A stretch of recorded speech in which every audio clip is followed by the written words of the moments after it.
Quelque part au-dessus du Pacifique, les moteurs d'un Boeing Wing 9 Super Fortress vrombissent dans l'obscurité. En dessous, une ville japonaise dort. Dans quelques minutes, le ciel deviendra orange et les cris commenceront. Les hommes à bord de cet appareil savent ce que leur charge va provoquer. Certains ont cessé d'en parler, d'autres n'y parviendront jamais. Au printemps 1945, la victoire que tous attendaient est enfin à l'horizon. Mais pas assez vite pour les milliers de soldats américains confrontés à un ennemi comme ils n'en ont jamais rencontré, un ennemi pour qui la reddition n'est pas seulement impensable, elle est impardonnable. Un ennemi qui attache des explosifs à son corps et précipite son avion sur le pont d'un navire de guerre américain. Un ennemi qui charge des positions de mitrailleuses à la baïonnette en poussant un cri de guerre, s'attendant pleinement et même accueillant la mort. Pour mettre fin à la guerre épique dans le Pacifique, il faudra la forme de guerre la plus destructrice jamais inventée. Une arme si puissante que son existence même bouleversera le cours de la civilisation humaine. Voici l'histoire d'un fanatisme terrifiant et d'un héroïsme personnel extraordinaire. Raconté avec force, détail, grâce à des images en couleur spécialement améliorées et à de rares séquences filmées par les troupes elles-mêmes,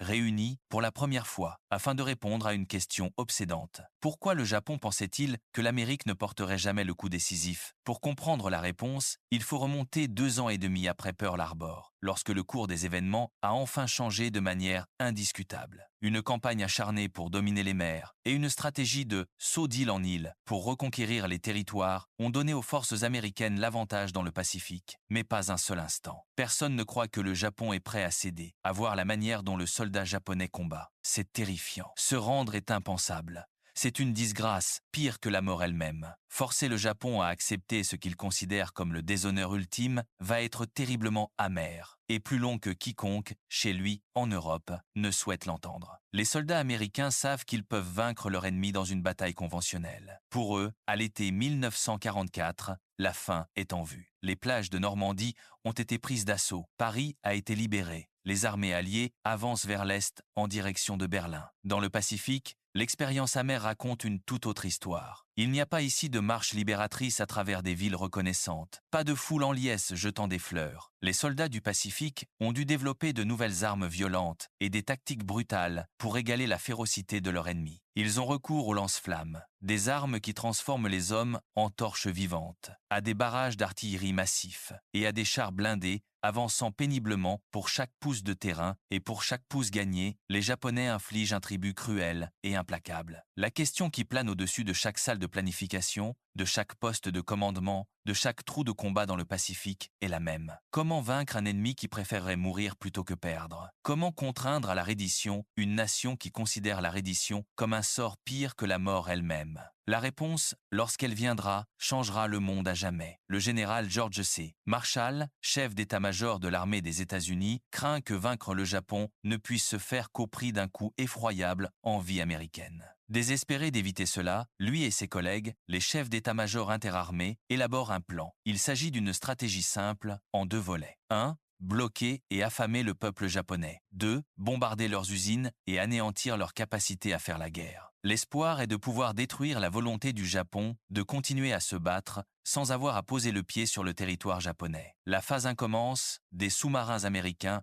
opérant depuis les Philippines et des avions des États-Unis. Les porte-avions bloquent le Japon, coupant les lignes d'approvisionnement vitales. Matières premières, vivres et navires de troupes sont envoyés par le fond. Le résultat, tout au long de 1944, est dévastateur. Le Japon perd 300 000 tonnes de navigation chaque mois. Pensez à ces chiffres. 300 000 tonnes chaque mois. Les réserves alimentaires s'effondrent. Des millions de personnes ont faim. Une famine se profile à l'horizon, menaçant non seulement l'armée japonaise, mais aussi la population civile. Mais le peuple japonais tient bon. La faim, il s'avère, ne fait pas le poids face à l'idéologie. La nation endure, le temps que la phase 2 se mette en place. Détruire la machine de guerre japonaise depuis les airs. C'est l'occasion pour un homme de laisser sa marque.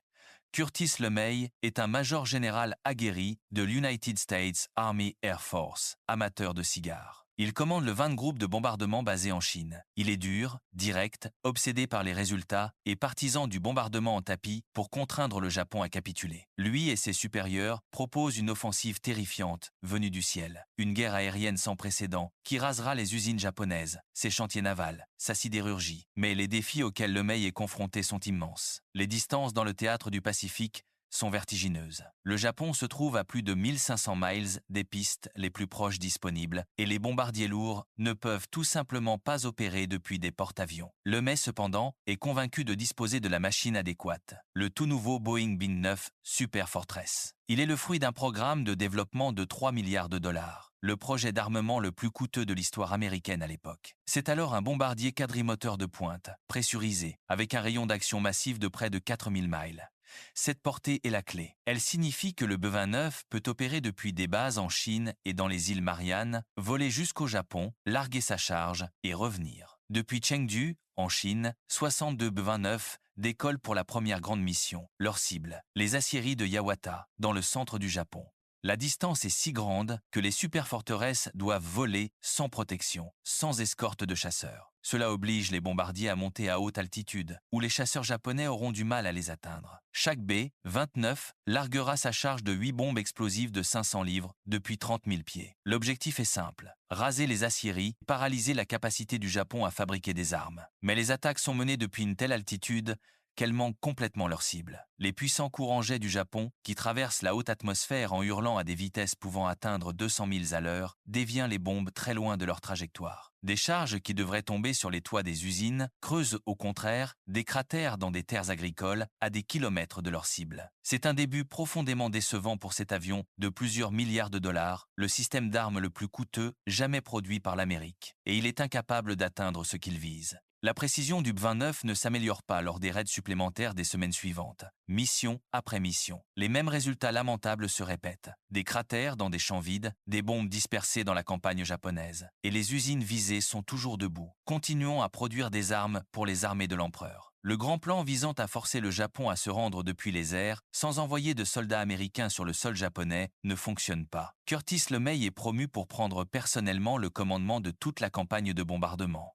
Sa réponse à l'échec est, comme toujours, brutale. Bombarder davantage et frapper plus fort. Il met alors au point une nouvelle tactique, qui deviendra synonyme de l'horreur de la guerre aérienne moderne. Il l'appelle la tempête de feu. LeMay prend une décision qui le définira à jamais. Il décide d'utiliser une nouvelle arme terrifiante, la bombe incendiaire à sous-munition Me-69. Avec la Me-69, la précision n'est pas essentielle.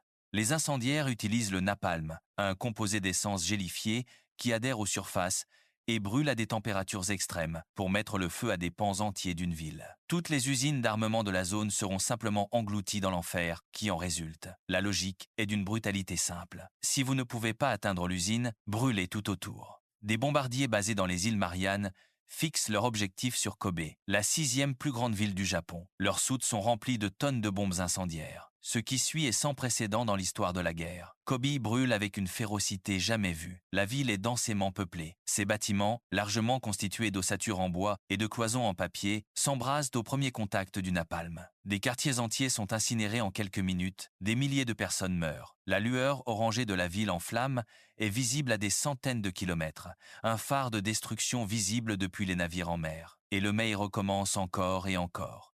Il frappe 67 villes japonaises, dont la capitale Tokyo. Dans les semaines qui suivent, ville après ville est livrée aux flammes. Chaque raid est plus dévastateur que le précédent. Et pourtant, de manière incroyable, les Japonais ne cèdent pas. Pire encore, ils commencent à riposter. Les chasseurs japonais et l'artillerie antiaérienne abattent des B-29 avec une fréquence croissante.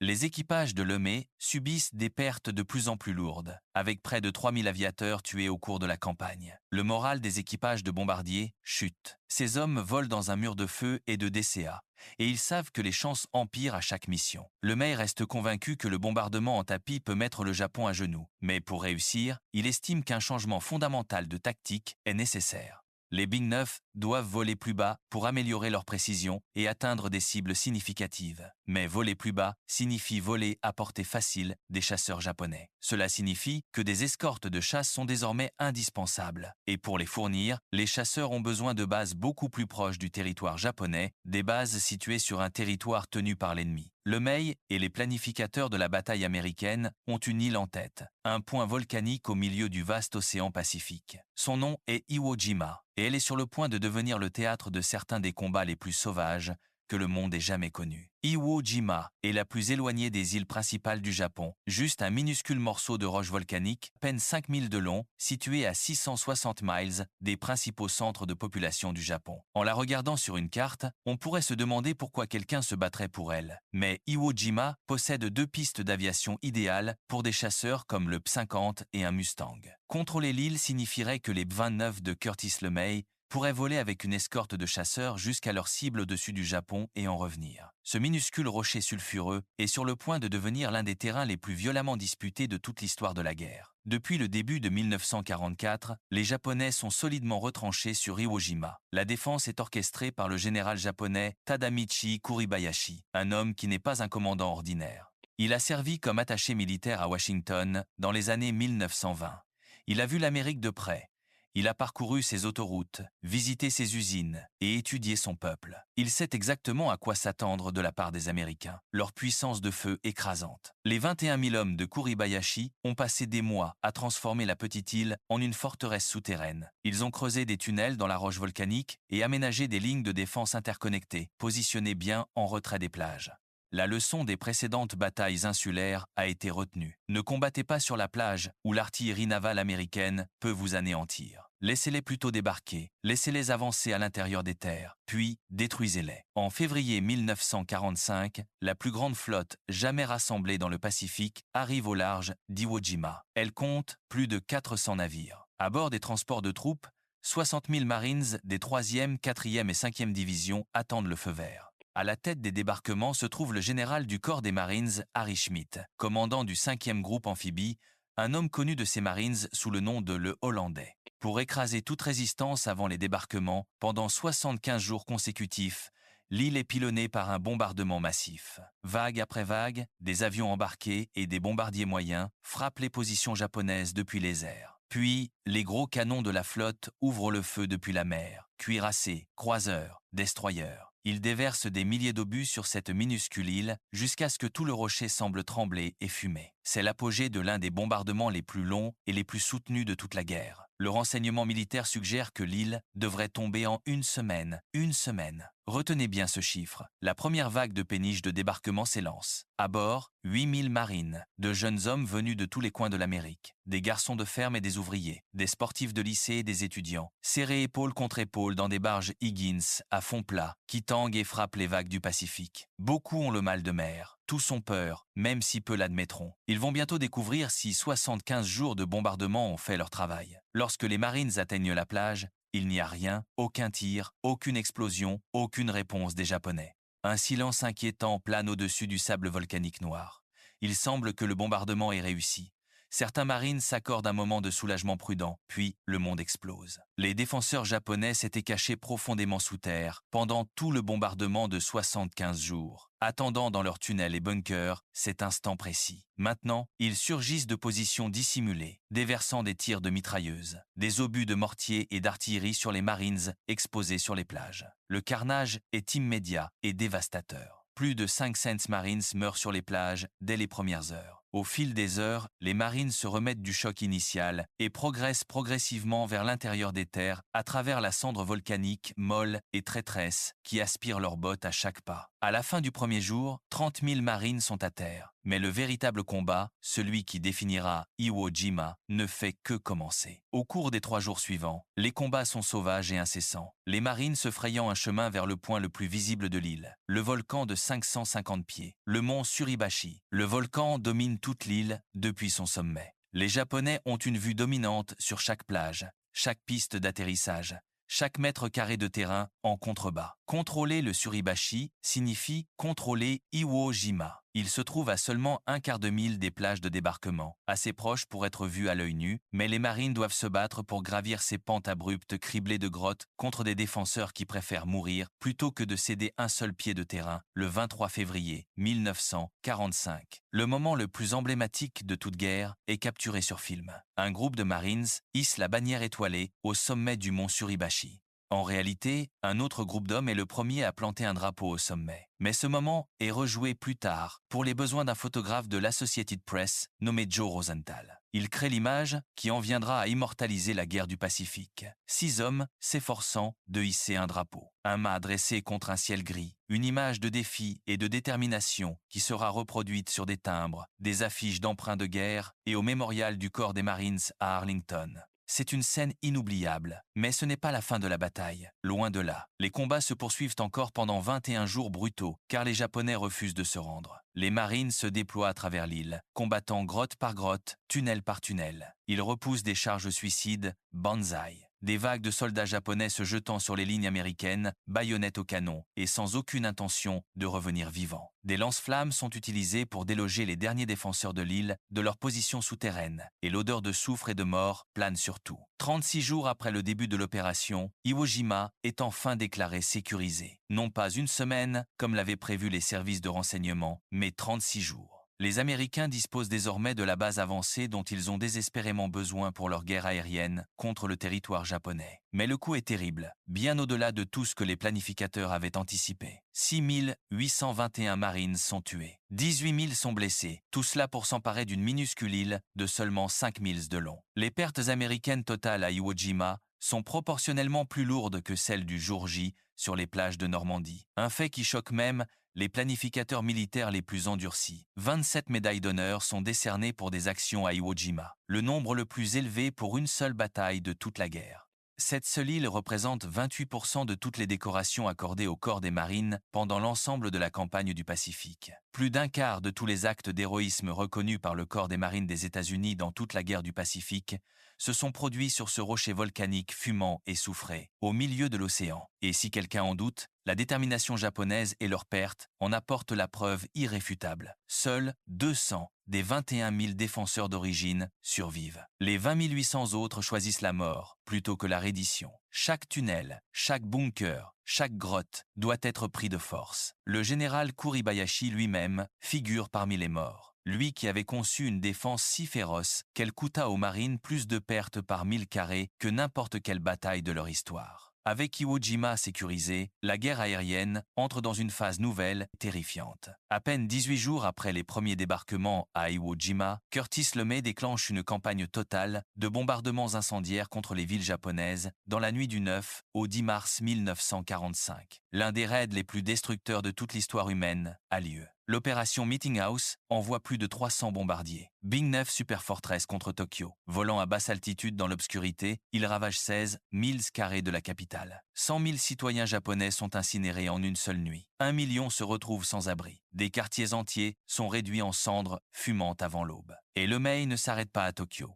Les villes de Nagoya, Osaka et Kobe sont elles aussi rasées lors des raids suivants. Les survivants qui émergent des décombres découvrent leur quartier simplement disparu, remplacé par des kilomètres de gravats fumants et de cendres. Chaque mois, LeMay reçoit encore 100 tout nouveaux Bing 9 sortis des usines de Boeing pour rejoindre la campagne. La chaîne de production ne s'arrête jamais. La puissance industrielle américaine, celle même contre laquelle le général Kuribayashi avait mis ses supérieurs en garde après ses années à Washington, est désormais déployée dans toute sa terrible ampleur. Au total, les avions de LeMay largueront 170 000 tonnes de bombes incendiaires et explosives sur le Japon. Jusqu'à 500 bombardiers participent à chaque raid, une armada d'appareils s'étirant sur des kilomètres dans le ciel. Désormais, ils volent de nuit et à basse altitude, entre 600 et 1000 pieds, bien à portée de la DCA, mais suffisamment près pour voir leur cible et exploiter chaque livre de capacité destructive de chaque appareil. LeMay ordonne que les mitrailleuses défensives et tout équipement non essentiel soient retirés des B-29 afin qu'ils puissent emporter encore plus de bombes. C'est un pari. Les équipages volent désormais sans moyen de se défendre, mais LeMay estime que l'augmentation de la charge utile en vaut le risque, et la dévastation ne s'arrête pas là. Les cieux étant désormais fermement aux mains des Américains, les chasseurs et les avions d'attaque commencent à parcourir librement le Japon en plein jour, tirant et mitraillant des cibles d'opportunité à volonté trains, camions, ponts, bateaux, tout ce qui bouge. Et pourtant, malgré tout cela, malgré le blocus étouffant, le peuple japonais ne montre aucun signe de capitulation. La vérité inéluctable et douloureuse pour les planificateurs militaires américains est la suivante. La campagne de bombardement de LeMay, malgré toute sa puissance destructrice terrifiante, ne brise pas la volonté du Japon. Une invasion terrestre des îles principales japonaises et le nombre effroyable de pertes américaines qui l'accompagnera inévitablement paraît de plus en plus inévitable. Au printemps printemps 1945, les planificateurs militaires américains dans le Pacifique sont secrètement terrifiés à l'idée de devoir mener d'autres invasions amphibies contre un ennemi suicidaire, mais pour gagner la guerre, il n'y a pas d'alternative. Des centaines de soi-disant îles principales composent la nation japonaise.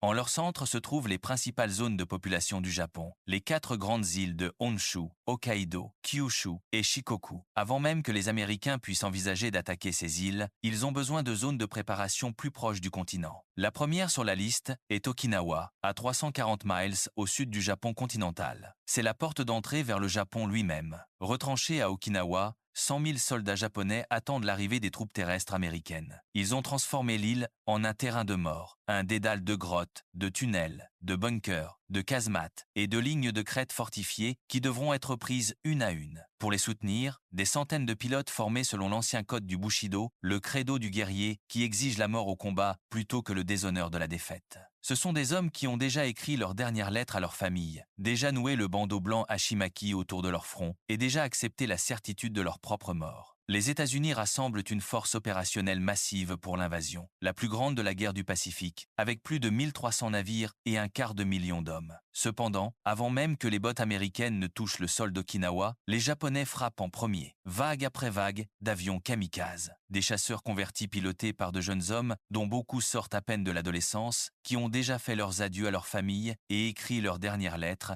s'écrasent sur la flotte d'invasion. Ils sont appuyés par des bombardiers conventionnels. Plusieurs porte-avions sont touchés, d'autres sont gravement endommagés. Les pertes sont encore pires parmi les destroyers qui tiennent les lignes de piquets de défense extérieure. Ces navires isolés, stationnés loin de la flotte principale, pour fournir une alerte précoce des attaques entrantes. Les destroyers de piquet sont la première chose que voient les kamikazes. Et ils paient un prix terrible pour leur position exposée. Malgré les dégâts infligés à la flotte, l'invasion américaine se déroule comme prévu. Elle commence, comme toujours, d'abord par un bombardement naval tonitruant qui fait trembler la terre elle-même, puis l'assaut terrestre débute. Les unités de l'armée attaquent au sud, tandis que les unités de marine avancent vers le nord, tentant de couper l'île en deux. Une fois de plus, le débarquement est étrangement et sinistrement silencieux. Le commandant japonais, le lieutenant-général Mitsuru Ushijima a tiré les leçons d'Iwo Jima. Il a retiré ses forces des plages, les repliant vers un système élaboré de défense fortifiée appelé la ligne de Shuri, un réseau de grottes, de tunnels, de bunkers et de points d'appui mutuellement soutenus qui s'étend à travers la partie sud de l'île. Les unités de l'armée avançant vers le sud sont les premières à découvrir ce que cela signifie. Les fantassins américains, les grunts, doivent progresser centimètre par centimètre à travers la ligne de Shuri, mètre après mètre douloureux. Chaque fois qu'un point d'appui japonais est finalement pris au prix de lourdes pertes, les défenseurs se replient simplement vers la série suivante de positions préparées à l'avance et le processus sanglant recommence. Chaque grotte dissimule une embuscade. Chaque lisière cache un nouveau bunker. Chaque crête révèle un nouveau champ de mort. C'est un chef-d'œuvre de guerre défensive conçu dans un seul but, saigner les Américains à blanc, et la force opérationnelle ancrée au large n'est pas épargnée. La campagne des kamikazes se poursuit avec une férocité inimaginable. Le 7 avril, 700 kamikazes se lancent dans une mission sans retour contre les navires américains au large d'Okinawa. Un destroyer parvient à survivre à 6 impacts distincts de kamikazes et à 4 coups directs de bombes, témoignage à la fois de l'ingénierie navale américaine et du courage brut et désespéré de son équipage. Mais 4 autres navires n'ont pas cette chance et sont envoyés par le fond. 24 autres sont endommagés. Le coût pour les Japonais, 335 appareils et leurs pilotes. Le haut commandement japonais est même prêt à sacrifier la fierté de toute sa marine impériale dans un ultime pari désespéré. Le Yamato, le plus grand et le plus puissant cuirassé du monde, déplaçant 72 000 tonnes, hérissé des plus gros canons navals jamais montés sur un navire de guerre, est envoyé en sortie suicide pour dévaster la flotte américaine au large d'Okinawa. Il n'emporte que suffisamment de carburant pour un aller simple. Le Yamato est repéré en route par la reconnaissance américaine. 400 chasseurs et bombardiers américains sont lancés pour intercepter le plus puissant cuirassé jamais construit, attaqué depuis les airs en vagues successives. Il est touché par au moins 11 torpilles et 6 bombes. Le Yamato, le navire censé être insubmersible, symbole de la puissance navale japonaise, chavire et explose dans une détonation colossale, entraînant avec lui la plupart de son équipage au fond de la mer de Chine orientale. Avec son naufrage, l'ère des grands cuirassés s'éteint effectivement. À partir de ce moment, le porte-avions règne sur les mers et toutes les marines du monde le savent. Sur Okinawa même, les combats se poursuivent sans merci ni répit. Les Marines et les GI sont engagés dans des combats meurtriers au corps à corps, se battant avec des fusils, des grenades, des baïonnettes, et parfois à main nue dans la boue et sous une pluie battante. Le terrain est un cauchemar, des crêtes de corail déchiquetées, de profonds ravins et une végétation enchevêtrée qui dissimule les entrées des tunnels et des grottes japonaises. Chaque mètre gagné doit être payé de sang. Les bruits de la bataille ne cessent jamais, le claquement des fusils, le grondement des mortiers, les cris des blessés, le rugissement des lance-flammes se mêlent en un vacarme unique et incessant, poussent les hommes au bord de la folie, et parfois au-delà. 30 jours après le début de la campagne, une nouvelle capitale parvient aux troupes épuisées au milieu du chaos. Adolf Hitler s'est suicidé dans son bunker à Berlin. Une semaine plus tard, la guerre en Europe est officiellement terminée. L'Allemagne a capitulé, mais tandis que le reste du monde se réjouit, que des confettis pleuvent sur Times Square, que les Parisiens dansent dans les rues et que les cloches des églises de Londres sonnent pour la première fois depuis 6 ans, pour les Marines et les GI qui continuent de combattre et de mourir dans la boue d'Okinawa, les nouvelles d'Europe comptent bien peu. L'ennemi en face d'eux n'a pas entendu parler du jour de la victoire en Europe et ne montre absolument aucun signe de s'en soucier. Certains commandants d'unités ne peuvent accorder à leurs hommes épuisés, sales et traumatisés par les combats qu'une pause de 5 minutes pour assimiler la nouvelle avant de leur ordonner, sombrement, de fixer les baïonnettes et de progresser vers la prochaine ligne de crête, la prochaine grotte, la prochaine embuscade. La bataille d'Okinawa se prolonge pendant un 2e mois, puis un 3e. Les pluies de mousson arrivent, transformant le champ de bataille en une mer de boue qui engloutit les jeeps jusqu'aux essieux et transforme chaque trou de combat en un étang brun et nauséabond. Les forces américaines jettent tout ce qu'elles ont contre les défenses japonaises. Grâce à une suprématie aérienne totale, les chasseurs bombardiers américains assument un rôle spécialisé d'appui au sol, plongeant à basse altitude pour anéantir les points fortifiés avec des roquettes et des bidons de napalm. La coordination entre les forces aériennes et terrestres atteint un nouveau niveau de sophistication. Les troupes au sol travaillent côte à côte avec les contrôleurs aériens avancés, identifiant les cibles à l'aide de grenades fumigènes et de panneaux colorés, puis appelant des frappes de précision depuis des avions en orbite au-dessus. Lorsque même l'aviation ne peut réduire les résistances les plus tenaces, un bunker trop profond, une grotte, 2 chars lance-flammes bien dissimulés sont amenés en avant pour déverser des rivières de napalm enflammées dans les ouvertures, où des équipes de démolition rampent suffisamment près pour y lancer des charges explosives. Malgré cela, ce n'est qu'une fois la principale ville de Shuri enfin capturée et que les marines lancent une nouvelle offensive de grande envergure que l'île commence enfin à tomber. Il a fallu 82 jours. 82 jours de combats incessants, éprouvants, brisant l'âme, dans des conditions qui mettraient à l'épreuve les limites de l'endurance humaine. Pour beaucoup des hommes qui y ont combattu, Okinawa les hantera pour le reste de leur vie. Le bilan humain est stupéfiant. 7503 soldats américains ont payé Okinawa de leur vie. Près de 37 000 sont blessés. 5 000 marins sont tués à bord de leurs navires. Un coup massif, profondément accablant en vie américaine. Pour le Japon, les pertes sont encore plus catastrophiques.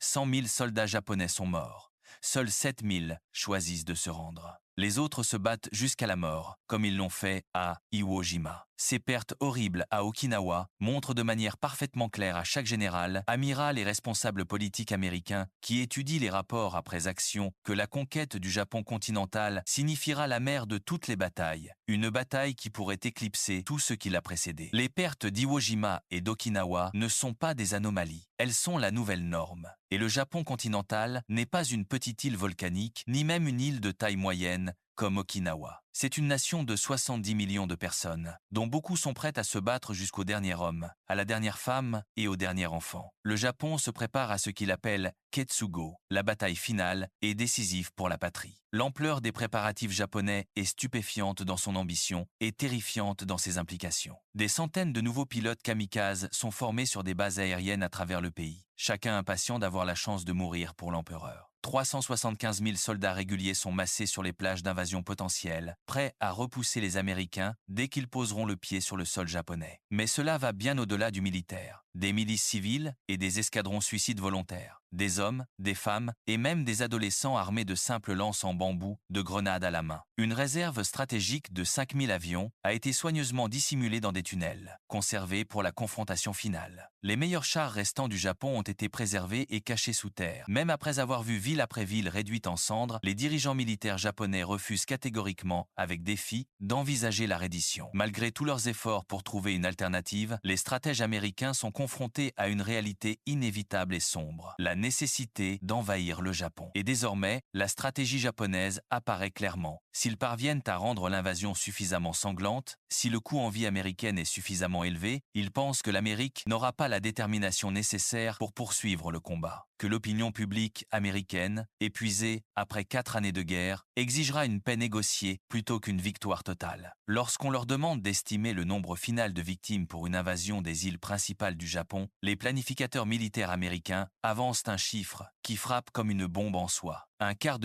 000 de vies américaines. Et ce sont là des estimations prudentes. Certains planificateurs militaires, se basant sur les taux de perte à Iwo Jima et Okinawa et les projetant sur la superficie bien plus vaste du Japon, craignent en privé que ce nombre puisse être bien plus élevé, 250 000 de fils, de maris, de pères et de frères qui ne rentreraient jamais chez eux. C'est un chiffre tout simplement inacceptable, un chiffre qui briserait une nation déjà épuisée par 4 années de guerre mondiale. Il faut trouver une autre solution. Il doit bien y avoir quelque chose, n'importe quoi, qui puisse briser la volonté du Japon sans obliger les soldats américains à se battre à travers chaque rizière et chaque col de montagne du territoire japonais. Et il existe une autre solution. Elle offre au président Harry S. Truman une alternative au bain de sang d'une invasion terrestre. Au palais Cecilianov, à Potsdam, en Allemagne. Les caméras de la presse internationale tournent. Elles capturent le président des États-Unis, Harry S. Truman, le généralissime russe Joseph Staline et le premier ministre britannique Winston Churchill, debout ensemble. Ce sont les dirigeants de l'Alliance qui vient d'écraser l'Allemagne nazie. Ils doivent maintenant décider du sort du Japon impérial. Alors que Truman se trouve à la conférence de Potsdam, une nouvelle d'une importance capitale lui parvient concernant un programme d'armement top secret. La veille, le 16 juillet 1945, sur le site d'essai de White Sands, dans les déserts du Nouveau-Mexique, le premier essai atomique réussi de l'histoire a eu lieu. Cet essai porte le nom de code Trinity. Lorsque les scientifiques et les observateurs militaires regardent la boule de feu s'élever dans le ciel ce matin-là,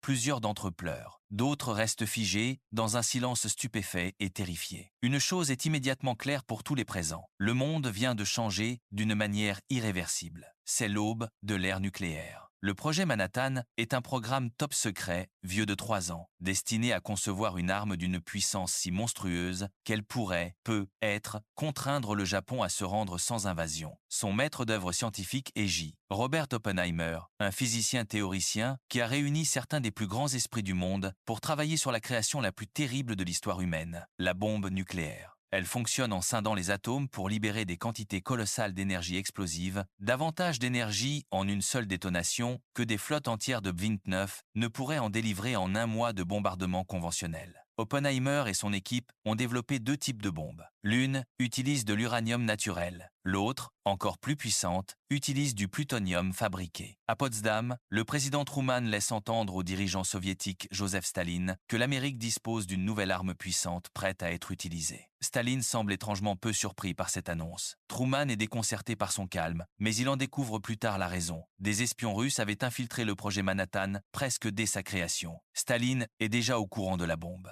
Depuis Potsdam, les dirigeants alliés adressent un ultimatum au Japon, se rendre sans condition ou faire face à une destruction totale. Le Japon ne répond pas. Le premier ministre japonais a reçu l'ordre de maintenir ce que l'on appelle le mokusatsu, un terme japonais signifiant « tuer par le mépris silencieux ». L'ultimatum est accueilli par un silence total. Truman donne le feu vert à l'utilisation de la bombe. Quelques jours plus tard, dans l'obscurité du petit matin du 6 août 1945, l'équipage d'un bombardier Bing-9 Superfortress, nommé Enola Gay, se prépare au décollage. L'appareil porte le nom de la mère de son pilote, le colonel Paul Tibbets. Ils décollent de leur base aérienne sur l'île de Tinian, dans les îles Mariannes du Nord. Dans la soute de l'avion se trouve une seule bombe, un engin à l'uranium de 15 kilotonnes, long de 9 pieds et pesant près de 10 000 livres. Elle a été surnommée Little Boy. Leur cible, la ville d'Hiroshima, dans l'ouest du Japon. Il faut 6 heures à l'Enola Gay et à sa cargaison mortelle pour atteindre Hiroshima, située à 500 milles de la capitale japonaise, Tokyo. À leur arrivée, le ciel au-dessus d'Hiroshima est dégagé et limpide, avec une visibilité parfaite. Le bombardier viseur observe à travers son dispositif. La ville en contrebas suit son cours matinal. Les gens se rendent au travail, les enfants vont à l'école. L'équipage tourne au-dessus de la ville, effectue son approche finale, puis, à 8h15, heure locale, le 6 août 1945, le monde change à jamais. Une explosion d'une puissance équivalente à près de 15 000 tonnes de TNT détonne au-dessus de la ville d'Hiroshima. Pour les victimes au sol, la mort survient en terribles étapes. D'abord, le sol directement sous le point de détonation, l'hypocentre, est chauffé à 5000 degrés, vaporisant tout et tous ceux qui se trouvent dans le rayon immédiat de l'explosion. Ensuite vient l'onde de choc, un mur d'air surchauffé et comprimé se déplaçant plus vite que la vitesse du son, écrasant les bâtiments, projetant des véhicules dans les airs et broyant tout sur son passage sur des kilomètres à la ronde. Puis, une gigantesque tempête de feu éclate, alors que des milliers d'incendies se rejoignent en un seul, aspirant l'oxygène de l'atmosphère et asphyxiant ceux qui survivent à l'explosion initiale et à l'onde de choc. Et enfin, pour ceux qui parviennent malgré tout à survivre à tout cela, quelque chose d'entièrement nouveau les attend. L'empoisonnement par radiation, qui se manifeste sous la forme d'une pluie noire, huileuse et radioactive tombant d'un ciel assombri par le nuage en champignons. La dévastation causée par une seule bombe dépasse tout ce qui a jamais été vu en temps de guerre. Environ 70 000 personnes sont tuées, dont beaucoup sont instantanément vaporisées dans les premières microsecondes de l'explosion. Beaucoup d'autres meurent dans les heures et les jours d'agonie qui suivent, de brûlures, du mal des radiations ou des blessures subies lorsque leur maison s'effondre sur elles. Une ville entière a été pratiquement détruite par une seule arme larguée depuis un seul avion. Les implications sont presque trop vastes pour être comprises. Le président Truman annonce l'existence de l'arme à un monde stupéfait et promet d'autres bombes atomiques à moins que le Japon ne se rende immédiatement, s'exprimant depuis le yacht présidentiel Augusta. Ces paroles sont franches, délibérées et terrifiantes par leur clarté. S'il n'accepte pas maintenant nos conditions,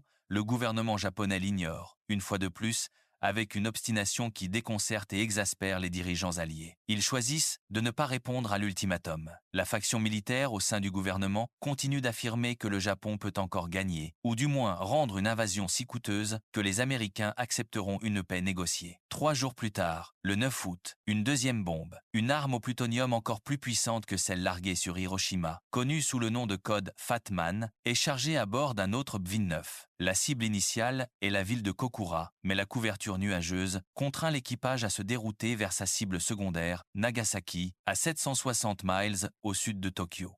L'explosion à Nagasaki est tout aussi dévastatrice. Jusqu'à 50 000 personnes périssent dans une répétition de l'horreur qui a consumé Hiroshima 3 jours plus tôt. 2 villes, 2 bombes et plus de 120 000 vies humaines anéanties en moins d'une semaine. Et pourtant, de façon incroyable, presque incompréhensible, il n'y a aucune réponse immédiate de la part des dirigeants japonais. La faction militaire au sein du gouvernement continue de plaider pour la poursuite des combats. Ce que les Japonais ne savent pas, et que peu d'Américains savent également, c'est que les États-Unis ont désormais épuisé leur arsenal atomique. Il n'y a plus de bombes. La fabrication d'armes supplémentaires prendra des semaines, voire plus longtemps. Entre-temps, la guerre conventionnelle se poursuit avec toute sa fureur. Les cuirassés américains s'approchent des côtes japonaises et déversent des obus sur des cibles à l'intérieur des terres. Des avions de chasse en maraude continuent de mitrailler tout ce qu'ils peuvent trouver. Enfin, le Conseil de guerre japonais se réunit pour envisager ce qui, jusqu'à présent, était véritablement impensable, accepter l'ultimatum de reddition proposé à Potsdam. Ils acceptent, mais avec des conditions. L'offre conditionnelle du Japon est immédiatement rejetée par les Alliés. Le président Truman est très clair. Seule une capitulation sans condition fera l'affaire, rien de moins. Contre toute attente, les Japonais cèdent une fois de plus. Au final, une seule condition primordiale demeure. Leur empereur, Hirohito, que le peuple japonais vénère comme un dieu vivant, doit être autorisé à rester au pouvoir. Les Américains, après délibération, indiquent que si le commandant suprême des forces alliées, le général Douglas MacArthur, est placé à la tête du Japon occupé, ils permettront à l'empereur de conserver son trône. Après des jours de débats agonisants au sein du gouvernement japonais, débats qui manquent de conduire à un coup d'état militaire de la part d'officiers qui préféreraient voir leur nation entière détruite plutôt que d'accepter la honte de la capitulation, l'empereur Hirohito lui-même intervient, brisant l'impasse au sein de son propre conseil de guerre par une allocution radiodiffusée enregistrée, la première fois que des citoyens japonais ordinaires entendent la voix de leur empereur. il annonce que le Japon acceptera les conditions des Alliés. Il s'exprime dans un japonais de cour formel et archaïque, et nombre de ses auditeurs sont trop stupéfaits, trop accablés de chagrin ou trop désorientés pour saisir pleinement ses paroles, mais le sens est sans équivoque. La guerre est terminée, le Japon s'est rendu. Les deux parties conviennent des conditions finales de la reddition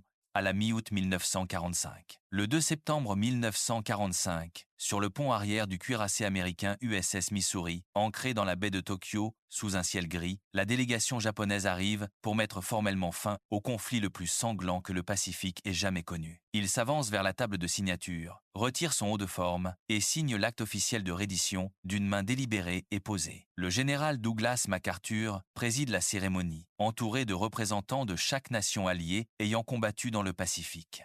Le Stars and Stripes flottant au-dessus du Missouri est le même drapeau qui flottait au-dessus du Capitole à Washington le 7 décembre 1941, le jour où le Japon a attaqué Pearl Harbor. C'est un détail qui n'échappe à personne présent. Enfin, miséricordieusement, c'est terminé. La paix est arrivée. D'innombrables vies ont été perdues dans l'une des campagnes les plus sanglantes et les plus sauvages de la Seconde Guerre mondiale. Elle a vu l'apparition de nouvelles armes et tactiques terrifiantes. La campagne de bombardements incendiaires, les attaques kamikazes, le lance-flammes, les assauts contre des forteresses souterraines. Et enfin, le facteur décisif, ultime, la bombe atomique, l'arme qui a mis fin à la guerre et ouvert une porte qui ne pourra jamais être refermée. Au final, c'est une catastrophe pour la nation japonaise. Le coût total s'élève à environ 2 millions de vies, dont 74 millions de militaires. Des villes entières ont été réduites en cendres. Une civilisation a été mise à genoux. La nation américaine a combattu pendant 4 ans et a enterré près d'un demi-million des siens, rien que dans le théâtre du Pacifique.